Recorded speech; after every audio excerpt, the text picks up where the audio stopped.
हुआ। द्वितीय स्कंद में चतुर्थ श्लोक की भागवत आई, पुराण के 10 लक्षण बताए।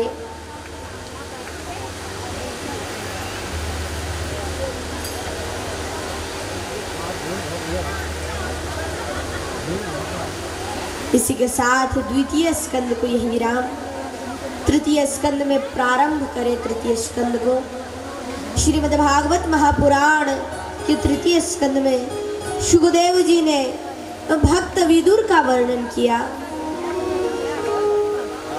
एवमेतत् पुरा पृष्टो मैत्रेयो भगवान् किल छत्रावनं प्रविष्टेन त्यक्त्वा स्वगृहमृद्धिमत्। भगवान विदुर के घर पर गए, थोड़ा समय का अभाव है इसलिए संक्षिप्त में वहां जाकर भगवान ने कदली फल को पाया। कदली फल भी नहीं, केले के छिलके खाए और सबको ये सीख दी कि भाव का भूखा हूं मैं, भाव ही बस सार है। भाव से मुझको भजो तो भव से बेड़ा पार है। भाव का भूखा हूं मैं, भाव ही बस सार है।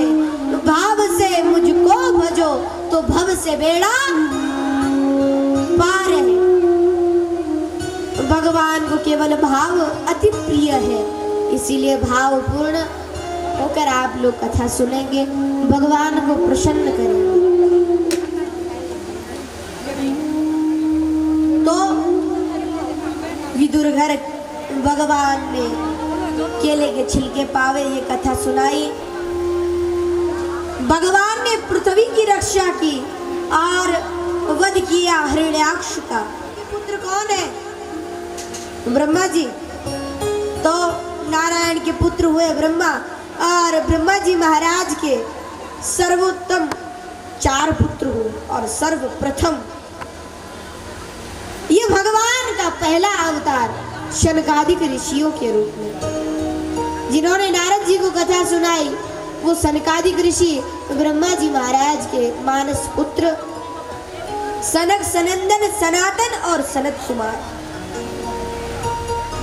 ऋषि जैसे ही प्रकट हुए, ब्रह्मा जी ने कहा जाओ पुत्रों सृष्टि आगे बढ़ाओ। बोले हम सृष्टि नहीं, हम तो भगवान का भजन करेंगे। इतना सुनते ही अति क्रोध आ गया ब्रह्मा जी को, श्राप दे दिया जाओ इतने ही रहोगे। तो उम्र तो बहुत हो गई, लेकिन देखे तो 5 वर्ष के हैं आज भी। जब चर्चा चलती है सप्तन्ते चिरंजीवी न, तो अस्वस्थावा बलिर्व्यासो हनुमानश्च विभीषण कृपा परशुरामश्च सप्तन्ते चिरंजीवी न। ये भी चिरंजीवी है, पर इनकी गिनती इनमें नहीं हुई। वो इसलिए क्योंकि ये तो साक्षात भगवान है। भगवान अमर रहे, इसमें कौन सी बड़ी बात। तो सनकादिक ऋषि के रूप में भगवान ने पहला अवतार धारण किया। 10 पुत्र और प्रकट हुए ब्रह्मा जी महाराज के। मरीचि त्रियांगिरसौ पुलस्त्य पुलः क्रतु भृगुर वशिष्ठो दक्षश्च दशमस्तत्र नारद। 10वें पुत्र नारद हुए, 10 पुत्र ये। और ये भी सृष्टि में लग गए। एक दिन ब्रह्मा जी के शरीर से एक कन्या उत्पन्न हुई। ब्रह्मा जी उस पर ही आसक्त हो गए। बाद में बड़ी लज्जा आई, इसीलिए अपने शरीर को ही त्याग दिया। शरीर के 2 खंड हो गए, एक से मनु और एक से शत्रुपा प्रकट हुई। और हम सब लोग मनु महाराज की संतान है। इसीलिए हम लोग क्या कहलाए, जोर से बोलो, मानव। आज चाहे कोई मानव रहे ना रहे, पर पहले मानव ही कहलाए जाते।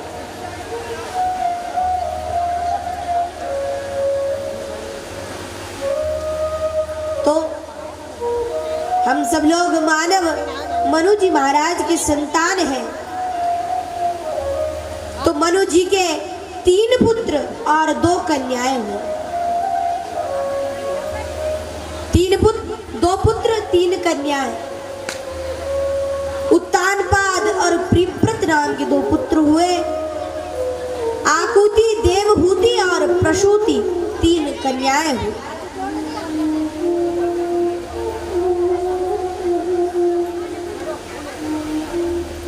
हमारी माताएं जो आ रही हैं, आप लोग जब कथा विराम हो जावे तब परिक्रमा लगाते समय ऊपर आ जाना। अभी थोड़ा सा बैठ जाए। आकुति, देवहूति और प्रसूति 3 कन्याएं हुई। देवहूति का विवाह करदम ऋषि से हुआ। करदम जी महाराज और देवहूति की 10 संतानें हुई। 9 पुत्रियां, उनका विवाह ब्रह्मा जी के 9 पुत्रों से किया गया। और एक पुत्र वो साक्षात भगवान कपिल देव। बोले कपिल देव भगवान की। आवाज नहीं आई आप लोग, जितनी हल्ले की आ रही है। पीछे वालों को तो पता ही नहीं चला जयकारा लगा किसका, इसीलिए जोर से बोले कपिल देव भगवान की। तो भगवान कपिल देव प्रकट हुए। करदम जी महाराज तो जंगल की ओर चले गए। इधर देवहूति माँ के साथ कपिल देव भगवान रहने लगे। तो आए कपिल देव ने अपनी माँ को ज्ञान दिया, सांख्य ज्ञान जिसे कहा जाता है, बड़ा उत्तम ज्ञान। कपिल देव भगवान से आज माता ने कहा, पुत्र संत कौन है?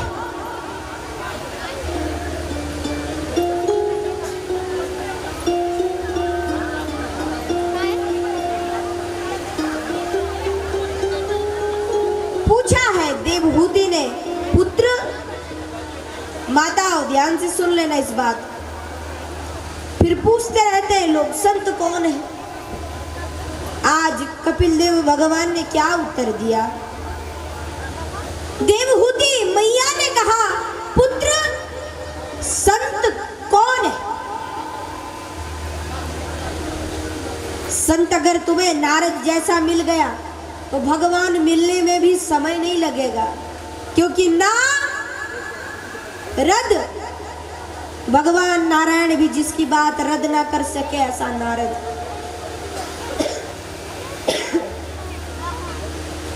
तो अगर नारद जैसा संत मिल गया तो उद्धार हो जाएगा, और कपटी मुनि मिल गया तब भानु प्रताप राजा को भी रामचरितमानस में वर्णन,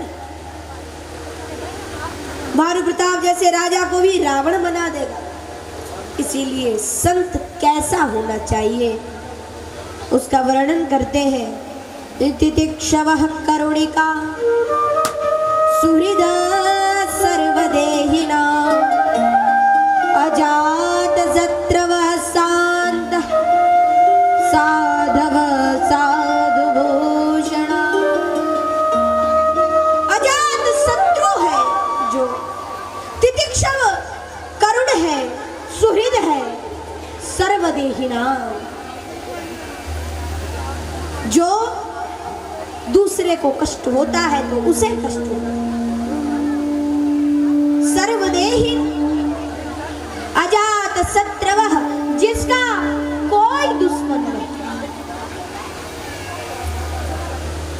यहाँ कोई खड़े हो जाओ।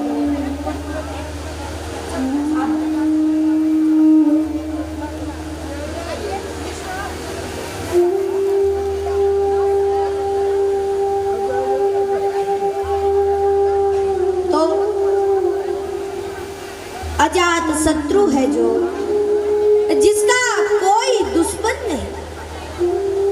संत ऐसा होना चाहिए। संत की दृष्टि समाज से भिन्न होती है। हम बार बार कहते हैं, एक बार एक व्यक्ति भगवान बुद्ध को गालियां सुना रहा था। ध्यान से सुनना, कई लोगों को क्रोध बहुत आता है।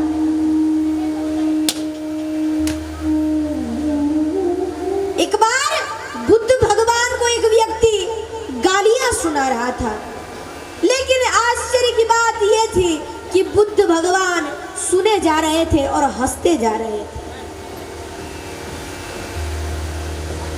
बहुत देर हो गई, अब व्यक्ति थक गया, गाली देते देते बैठ गया। अरे महाराज मेरे साथ लड़ते क्यों नहीं? भाई दो गाली हम दे तो चार आप हो, तभी तो मजा आएगा। आप गुस्सा क्यों नहीं होते? बुद्ध भगवान ने उस व्यक्ति से एक प्रश्न पूछा। पहले एक प्रश्न पूछूं? बोले पूछो।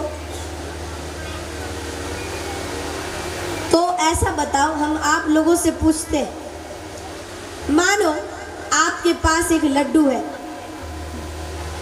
मान लो एक आपके पास लड्डू, आप हमें दे रहे हो और हमने नहीं लिया तो किसके पास रह गया? जोर से बोलना। हमारे आप ही लोगों के पास रहा ना। बुद्ध भगवान बोले, भाई तू तब से गालियां सुना रहा था, मैं तो ले ही नहीं रहा था, तो किसके पास रह गई? तेरे पास। तो तेरा तुझको अर्पण क्या लागे मेरा। इसीलिए व्यक्ति की ये दृष्टि होनी चाहिए। पर आज कोई किसी को कुछ कह दे, देख लो, मानो कब से देखा नहीं होगा, इसलिए कह रहा। संत ऐसा होता है। इसलिए आज कपिल देव भगवान ने कहा, मैया सताम प्रसंगा मम वीर्य संविदो भवत्यर्थ कर्ण रसायना कथा। ऐसे संतों के मुख से जरा मेरी थोड़ा कथा सुन लेना, उद्धार हो जाए।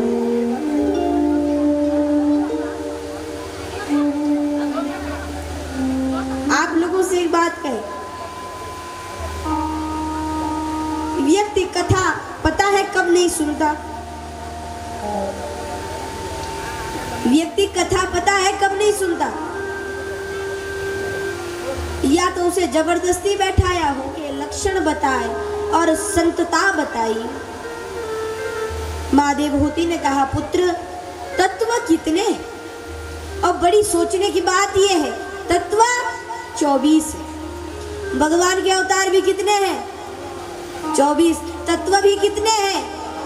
24। और दत्त भगवान के गुरु कितने हैं? कल चर्चा चल रही थी हम लोगों की, तो दत्त भगवान के गुरु भी 24। 24 तत्वों की बात बताई। 5 इंद्रियां, 5 ज्ञानेंद्रियां, 5 कर्मेंद्रियां, कितनी हुई? 10। फिर 5 महाभूत, अब और 5 तन्मात्रा, हो गई 20। और 4 बताई अंतःकरण चतुष्ट, मन बुद्धि चित्त और अहंकार। तो कुल मिलाकर कितने हुए? 24। पर तत्ववेत्ता बताया करते हैं तत्व 25 है। पर लेकिन 25वां तत्व सबसे मुख्य है, पर तत्वों में गिना नहीं जाता। कपिल देव भगवान कहते हैं, मैया तत्व तो एक देश के समान, ये शरीर एक देश है, इसके ज्ञानेंद्रिया और कर्मेंद्रिया, तन्मात्राएं और 5 महाभूत। इंद्री हाथ, मानो हाथ टूट जाएगा तो व्यक्ति मर जाता है क्या? जोर से नहीं मरेगा। वो कान फट जावे तो तब भी नहीं मरेगा। नाक टूट जावे कभी, पैर नहीं मरेगा। यानी ये देश के 20 है ना, ये 5 ज्ञानेंद्रिया, 5 कर्मेंद्रिया, 5 महाभूत और 5 तन्मात्रा, ये देश के छोटे छोटे विधायक। ये अगर इस्तीफा भी दे दे तो सरकार नहीं गिरेगी, तो थोड़ा बड़ी पोस्ट पे जावे, मुख्यमंत्री। 4 मन बुद्धि चित्त और अहंकार। किसी को कभी कभी अहंकार आ जाता है, उसी समय मरता है क्या? नहीं मरता। कभी कहते हैं ना, कहीं मन लग गया और मन टूट गया,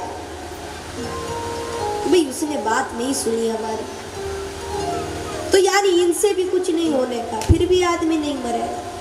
तो यानी अगर मुख्यमंत्री भी इस्तीफा दे दे तो कुछ नहीं होगा। इसके बाद अगर हाथ के विधायक इंद्र अपनी स्थान पर है, नाक के विधायक अश्विनी कुमार अपनी जगह है, कान के विधायक दिशाएं अपनी जगह है, और अगर सांस ही रुक जाए तो व्यक्ति बचेगा? नहीं बचेगा। इसीलिए ये श्वास ही यहाँ का प्रधानमंत्री है और जीव यहाँ का राष्ट्रपिता, और यहाँ की जनता ही छोटे छोटे हड्डियां, वही भगवान है। इसीलिए इस प्रकार इस शरीर की बात बताई। भगवान कपिल देव से पूछा, पुत्र कभी तुम्हारी आरती उतारे तो कैसे उतारे? आरती उतारने का भी नियम है, ये नहीं बस घुमाते रहो। कैसे आरती घुमानी चाहिए? भगवान की मुख्यतः 24 आरती करनी चाहिए। 14। आज कपिल देव भगवान कहते हैं, संचिन्तयेत् भगवतः चरणारविन्दं वज्राकुशध्वजसरो रुहलाञ्छनाढ्यम् उत्तुङ्गरक्तविलसन् नखचक्रवालः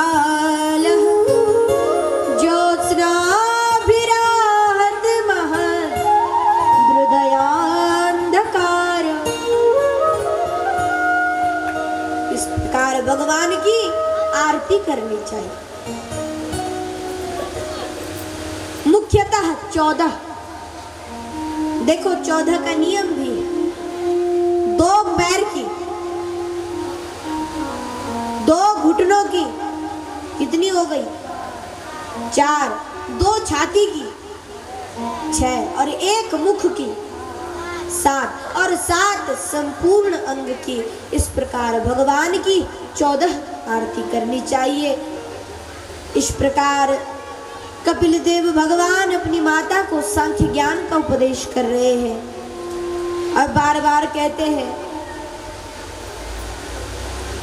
कि मैया बहुत बहुत पुण्यों के बाद ये शरीर मिला है। हम कल भी बात कर रहे थे, बड़े भाग मानुष तन पावा, सुर दुर्लभ सब ग्रंथन गावा। उन्होंने तो कहा है बड़े भाग मानुष तन पावा, सुर दुर्लभ सब ग्रंथन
सदा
उद्धत विनंदक श्री पीताम्बरधारी मोर मुकुटधारी वंशीधारी के चरणों में कोटि कोटि प्रणाम करते हुए ब्रज ब्रजेश्वरी रास रासेश्वरी श्री राधा रानी को नमन करते हुए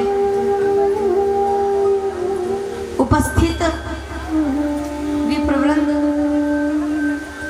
संगीताचार्य एवं दूर दूर से कथा सुनने पहुंचे हुए सभी श्रोतागणों को कोटि कोटि प्रणाम करते हुए भगवान की वांगमय स्वरूपा श्रीमद् भागवत महापुराण को प्रणाम करते हुए आइए आज पंचम दिवस की कथा में प्रवेश करें। कथा प्रवेश से कुछ क्षण पूर्व हरिनाम संकीर्तन का आश्रय ग्रहण करेंगे और अपने मन को भगवान की ओर एकत्रित करेंगे। आप सब लोग भी गाएंगे, एक बार हम गाएंगे, एक बार आप गाएंगे, क्योंकि आप लोगों का गाना भी जरूरी है, इसलिए आप लोग भी गाएंगे। मैं तो जपूं सदा तेरा नाम, दयालु दया करो, सदा तेरा नाम, दयालु दया करो। तो जपूं सदा तेरा नाम, दयालु दया करो। मैं तो जपूं सदा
लोगों को पता ही होगा,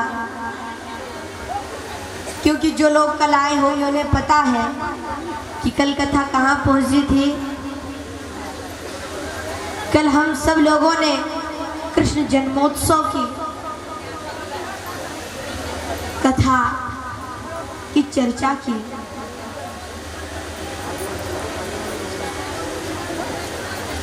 भगवान की कथा केवल कथा है, बाकी सब व्यथा और वृथा है।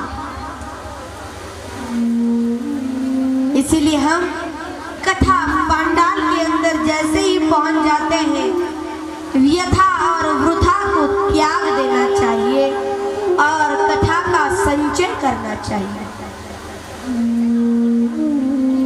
तो शुकदेव जी के अनुसार श्री शुक उवाच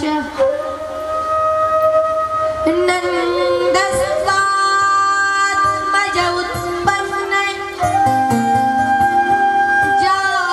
जाताह्लादो महामना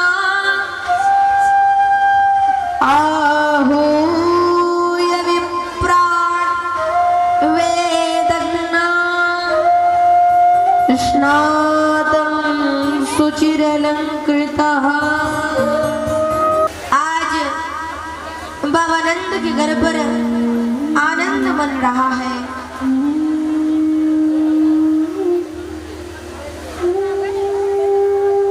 कल तो देखा हमारी माताओं को, हमने कई लोग नाचने के लिए बड़े उत्साहित हो रहे थे, पर थोड़ा भीड़ भड़ाका हो गया। जो नाचना चाहते थे वो तो उठे, पर जो नहीं नाचना चाहते थे वो भी उठ गए। ब्रज में सोने चांदी की कोई पूछ ही नहीं, चारों ओर केवल उत्सव ही उत्सव दिखता है, मानो माँ लक्ष्मी स्वयं ब्रज में नृत्य कर रही हो।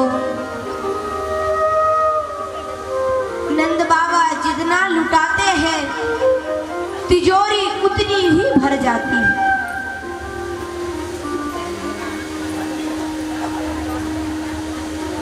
क्योंकि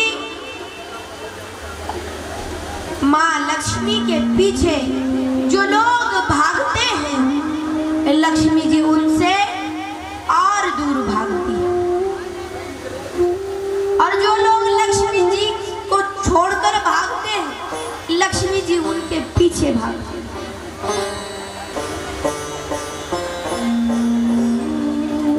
इसीलिए हम लोगों को लक्ष्मी के पीछे नहीं भागना है। भागना है तो लक्ष्मी के विपरीत और लक्ष्मी के पतिदेव भगवान नारायण की ओर भागना है। ब्रज में चारों ओर उत्सव ही उत्सव हो रहा है। शुकदेव जी कहते हैं ये कोई वर्णन का विषय नहीं, हम बता नहीं सकते कैसा लग रहा है।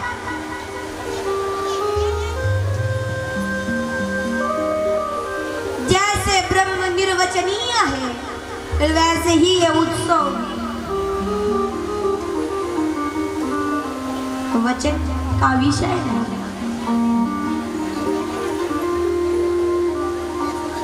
अब भगवान थोड़ा बड़े हो गए हैं, और बड़े भी क्या कहें, 7-8 दिन के हो गए। इधर मामा जी बड़े चिंतित है, भाई मामा जी को चिंता तो होगी, कंस को बड़ी चिंता है, जिसके लिए हम लोग इतना लगे रहे, इतने बड़े बड़े ताले लगवाए, इतने सारे पहरेदार लगवाए, फिर भी सो गए।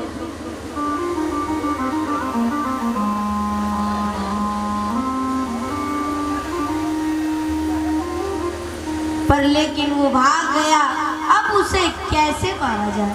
ब्रज भी कोई छोटा नहीं है, 84 कोस का बहुत बड़ा है ब्रिज। ब्रिज में कई गांव आते,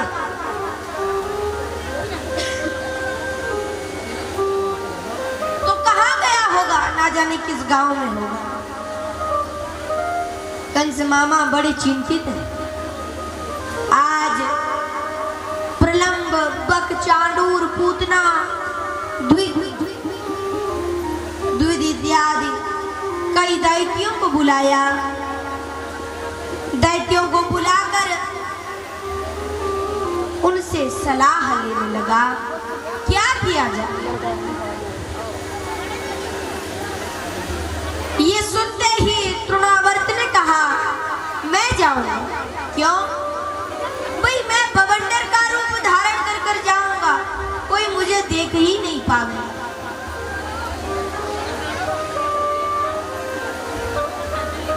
बोले बवंडर के रूप में जाओगे तो वो कौन सा बाहर खेल रहा होगा, वो तो अंदर होगा, तो कैसे लाओगे उसे? बोले हाँ ये तो बात है। सब चिंता करने लगे कौन जाएगा। तभी उस सभा में पूतना ने हाथ उठाया, हम जाएंगे। जैसे ही देखा कि पीछे जो माताएं खड़ी हैं, जल्दी जल्दी बैठ जाए। कंस ने कहा, तुम ही क्यों? कारण? बोले बालक जब 10 दिन से कम का होता है, कम दिन का होता है, तो पिता के पास नहीं माता के पास अधिक रहता है। और भाई एक स्त्री के पास तो दूसरी स्त्री ही जा सकती है, इसीलिए मैं जाऊंगा।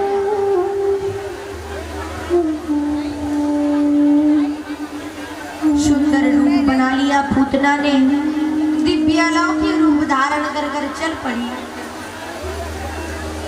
अपने स्तन में कालकूट विष लगाकर। कृपया जिन्हें जगह मिलती जाए वो बैठते जाए। नंद के लाला की ही चर्चा सुनी। जिस गोपी के मुंह पर भी बात, केवल एक ही बात, नंद का लाला बड़ा सुंदर। चारों ओर यही चर्चा। पूतना ने सोचा कि रंग में भंग डालना तो हमारा काम, इसीलिए वही चले। इधर पूतना इधर आने लगी। बाबा नंद को याद आया, भी राजा का कर देना है। आज भी हम लोग देते हैं टैक्स, अब राजा का कर देना है तो मथुरा जाना होगा। इसीलिए बाबा नंद ने माखन और मिश्री से कई छकटे भरे और उन्हें लेकर मथुरा की ओर जाने लगे। वहां पर जो गोप थे, गोपान गोकुल रक्षाय निरूप्य मथुरांगतः नंदः कंसस्य वार्षिक्यं करं दातुं कुरुद्वा। आज नंद बाबा चल दिए, गोपों को गोकुल की रक्षा के लिए नियुक्त किया। नियुक्त हुए गोपाल रक्षा करने लगे व्रज की। नंद बाबा कंस से मिले, कंस के मिलने के बाद वसुदेव जी से मिले। वसुदेव जी के मिलने पर वसुदेव जी से चर्चा हुई। वसुदेव जी ने कहा, बाबा ये नहीं बताओगे कि हमारे घर बालक हुआ? अच्छा, छुपा रहे हैं? नहीं महाराज, छुपाना तो क्या, लेकिन एक परेशानी है। क्या महाराज? कंस ने आपके 6 पुत्रों को मार दिया। कैसे कह दूं कि मेरे घर आनंद मन रहा है? कहीं आपको बुरा न लग जाए, इसलिए मैंने ये बात आपको नहीं बताई।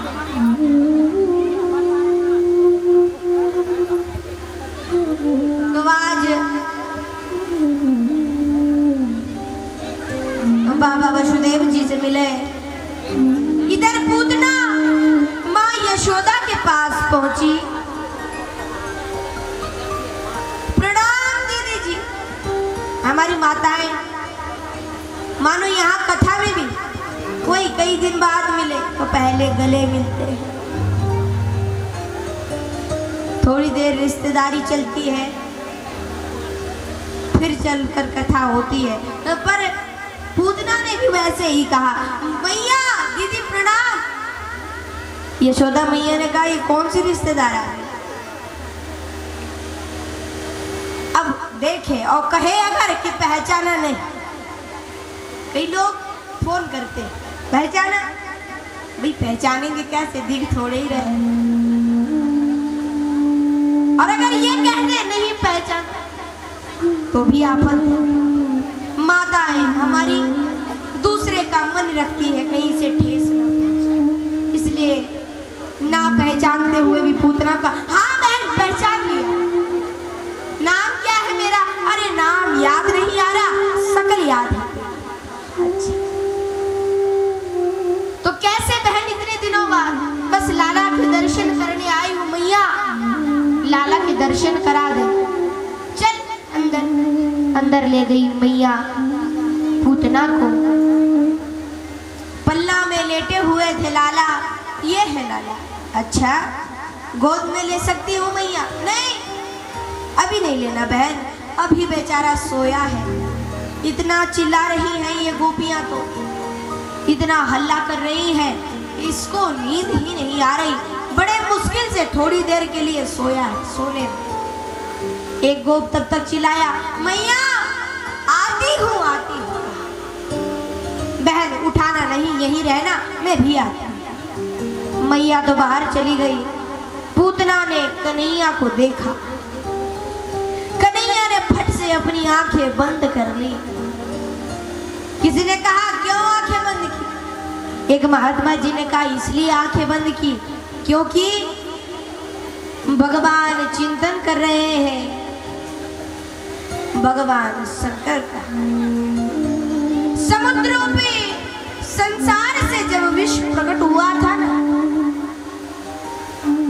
कल चर्चा समय नहीं था, पर लेकिन जब समुद्र मंथन की कथा हुई तो समुद्र मंथन से सबसे पहले क्या निकला? विष। और विष का पान किसने किया? भगवान शंकर। ततः करतलीकृत्य व्यापिहालाहलं विषम् अभक्षयन् महादेव कृपया भूतभावन। भगवान काशीपति गिरिजापति पार्वती भगवान शंकर ने विषपान किया।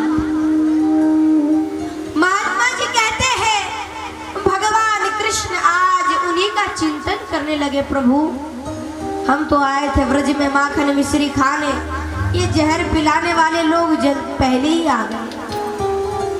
और महाराज आपको तो जहर पीने का पुराना अनुभव है, तो जहर आप पी जाइए, दुग्ध पान हम कर लेंगे।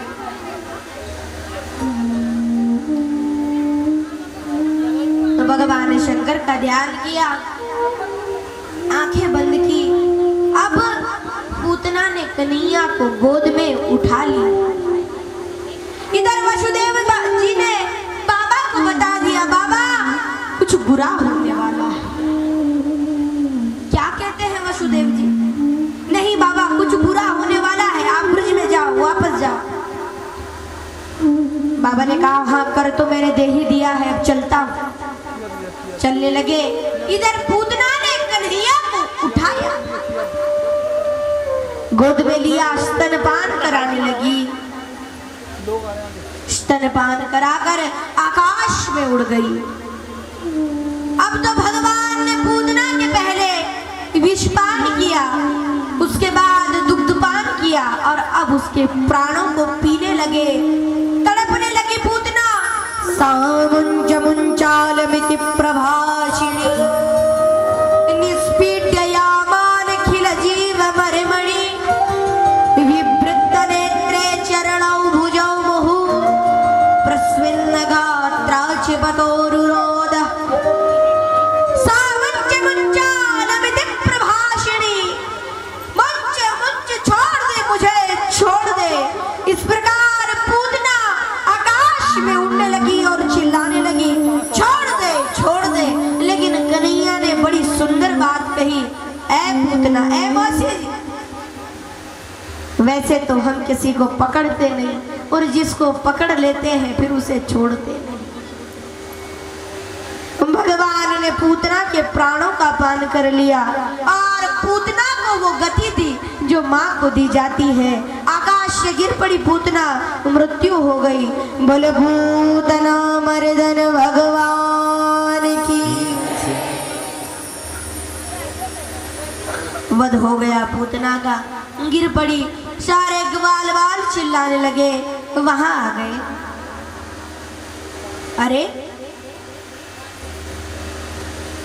ये विशाल गाय राक्षसी को किसने मारा?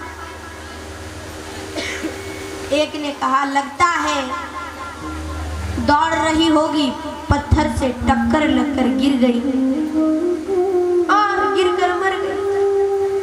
बोले दौड़ क्या उल्टी रही थी?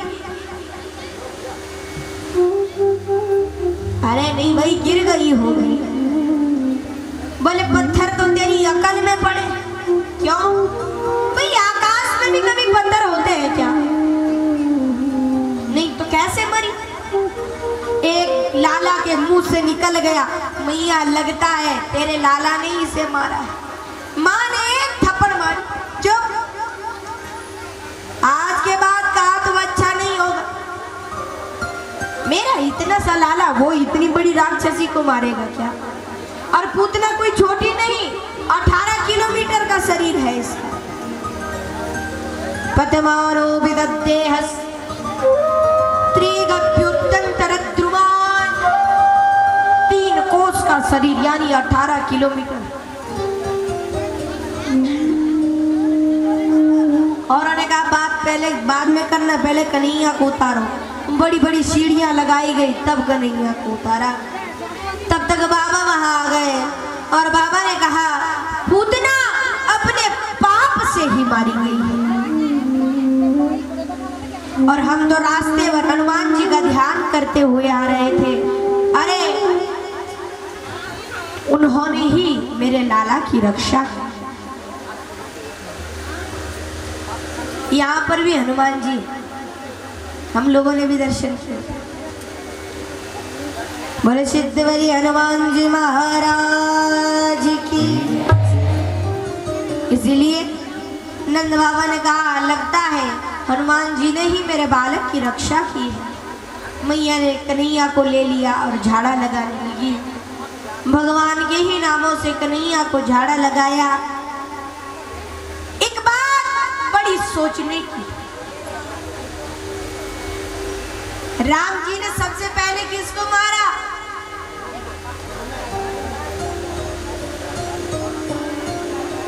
आवाज नहीं आ रही। ताड़का। और कन्हैया ने सबसे पहले किसको मारा? पूतना। वो इसलिए क्योंकि ये ही आसुरी बुद्धि, कंसेर प्रहिता घोरा पूतना बाल घातिनी शिशुश्चकार निघ्नन्ति पुरग्राम व्रजादिषु। पूतना केवल और केवल छोटे छोटे बच्चों को मारती है, बालक यानी अबुध। और अबुध हम सब लोग हैं।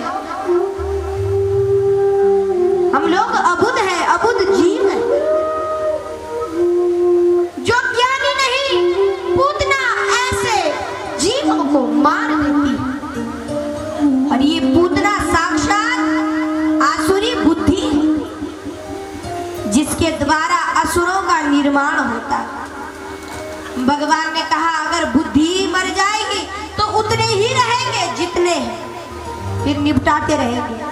और अगर इसको पहले नहीं मारा तो हम इधर से चाहे शुरू करते रहे तब तक और बनते उधर से चले जाए। इसलिए पहले आसुरी बुद्धि को ही खत्म किया। आसुरी बुद्धि अज्ञानी जीव हम अबुद्ध जीवों को मारती है, लेकिन भगवान हमारी रक्षा करते हैं। वध कर दिया पूतना का, इसलिए एक बार जोरदार जयकार बोले पूतना मर्दन भगवान की। आवाज नहीं है, बिल्कुल आवाज नहीं आती है। कम से कम ऐसी आवाज आनी चाहिए कि आसपास के लोगों को पता लग जावे कि कथा शुरू। क्योंकि समाज में प्रायः देखा जाता है कि कथा पंडाल से जिनका घर जितना पास होता है वो कथा में उतनी देर से आते हैं। विद्यालय में भी जिनका घर पास में होता है वो तब पहुंचते हैं जब शुरू हो जाता है, और जिनका घर दूर होता है वो जल्दी ही आ जाते हैं। वो इसलिए क्योंकि उन्हें चिंता होती है भाई शुरू होने वाले, आप बगल में अभी चले जाएंगे, थोड़ी देर का तो रास्ता है। इसलिए ऐसा बोलो जो सबको पता चल जाए कथा शुरू हो। बोले भूतना मर्दन भगवान की। अब थोड़ा सा तो भगवान ने पूतना का वध किया, तृणावर्त का वध किया, शकटासुर का वध किया।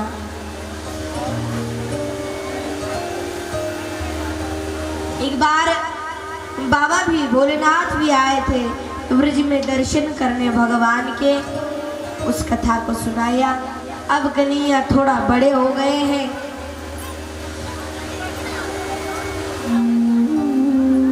दो हाथ दो पैर इनसे चलते, ऐसा भगवान का वेश।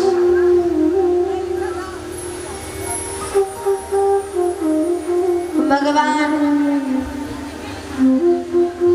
आप लोग भी जरा चिंतन करिए, भगवान ब्रज में कैसे दौड़ते हैं। अरे जिनकी कृपा से मुकम करो दिवाचालम, गूंगा भी बोलने लगता है, वो स्वयं बोलना सीखते हैं ब्रज में।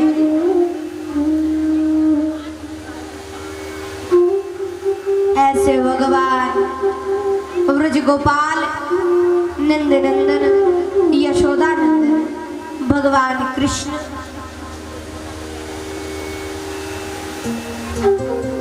भगवान कोई गोपी आती है उसके पीछे पीछे चल पड़ते। गोपी अरे कन्हैया देखो साथ में फिर उठा कर ले जाए, फिर छोड़ कर आओ। मैया तुम्हारा लाला पीछे पीछे मेरे घर तक पहुंच गया। क्योंकि चलते हैं दो हाथ दो पैर।